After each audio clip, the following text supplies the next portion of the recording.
আমাদের দেশে আরবি রবিউল আউয়াল মাস যখন আসে তখন আমাদের অনেকের মধ্যে নবীর প্রেম এত উদ্ভাসিত হয়, এত নতুনভাবে জন্ম নেয়, কিন্তু ওই রসুলের পক্ষে যখন ভোট চাওয়া হয় তখন বগুড়ার ভাষায় বা নওগাঁর ভাষায় আঞ্চলিকতা টান দিয়ে বলে কেবারে মৌলবীর গদি লোভ ধরছে। কথা কয় না, কথা কয় না। আমাদের দেশে তো আমাদের কিছু চরিত্র আছে।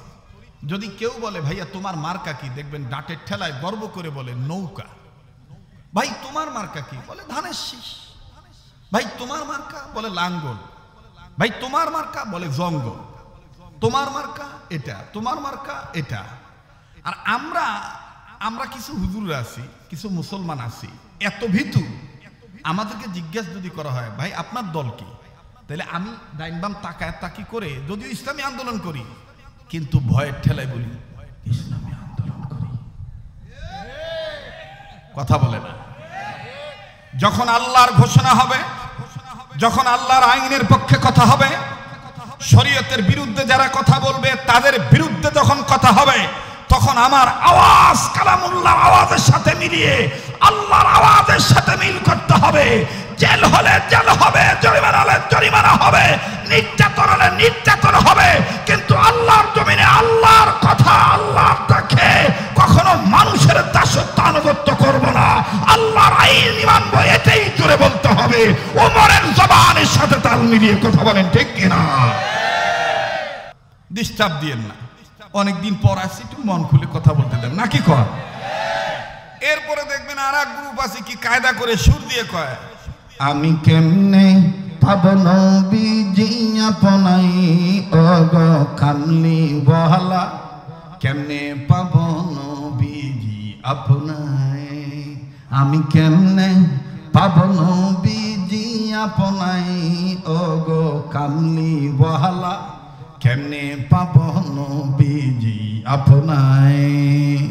আপোওয়ালা পাক জাতে পাঠাই দিলেন দুনিয়াতে, আপোওয়ালা পাক জাতে পাঠাই দিলেন দুনিয়াতে। নূরের বাতি দিলেন জ্বালায় সোনার মদিনায় গো নবীজি। আমি কেমনে পাব নবী গো আপনাই, ওগো কামলিওয়ালা কেমনে পাব নবীজি আপনাই। বললে সব হবে, গুনাহ হবে না, কথা সত্য, কিন্তু মতলব খারাপ। এজন্য একটু বলেন না, কথাটা বলেন না। আমি কেমনে পাব নবীজি আপনাই, ওগো কামলিওয়ালা কেমনে পাব নবীজি আপনাই। যুবক ভাইরা গলাটা ছাড়ো না, আওয়াজ দাও না, শয়তানকে ভাগাও। আমি কেমনে পাব নবীজি আপনাই, ওগো কামলিওয়ালা কেমনে পাব নবীজি আপনাই। মারহাবা ক বাস, আর গ্রুপ না বাড়াই। আলহামদুলিল্লাহ,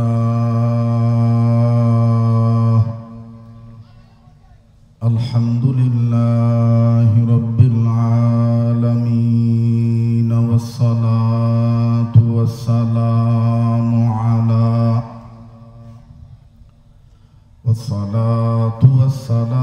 আলা রাসূলিহিন নাবিয়িল কারীম।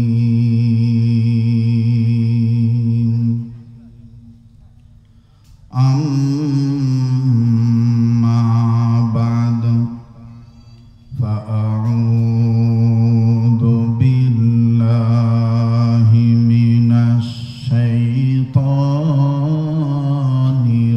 রাজীম।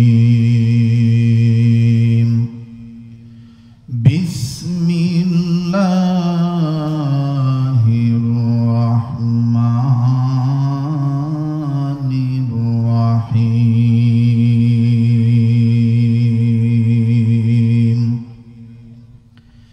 ইয়া আইয়ুহান নাসু ক্বাদ জাআকুম বুরহানুম মির রাব্বিকুম, বুরহানুম